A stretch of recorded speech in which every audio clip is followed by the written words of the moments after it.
আমরা খেলতে চলেছি একটি মজার খেলা। এর ভিতরে অনেক টাকা পয়সা থাকবে, আবার অনেকে কিসও করবে। দেখো কিস করেছে এরা। তাহলে চলো মজার খেলাটা শুরু করে যাক। সবাই বসে না থেকে প্রথমে আমি খেলবো। আমি তো চলো আমি খেলবো। আমি চয়েস করলাম এই ঘরটি। এই ঘরটি দেখি কি হয়, আমার কপালে কি থাকে। অনেক টাকা পেয়ে গেছি।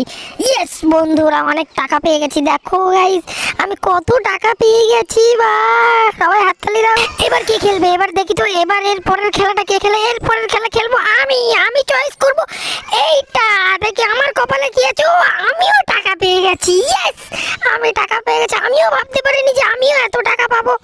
ইয়েস, এত টাকা পেয়ে গেছি। তো এখন খেলবো আমি। আমাকে তো সুযোগ দিতেই হবে, আমাকে তো নিতেই হবে টাকা। তো চলো দেখি আমার কপালে কি আছে। দেখি যেন টাকা পেয়ে যাই। কি পেয়েছি কি পেয়েছি কি পেয়েছি? অল্প কটা টাকা পেয়েছি। ব্যাংক ভালো লাগে না, আর একটু বেশি টাকা পেলেও খুব ভালোই লাগতো। এই কটা টাকা নিয়ে কি হবে বলো? কি হবে একটু বলো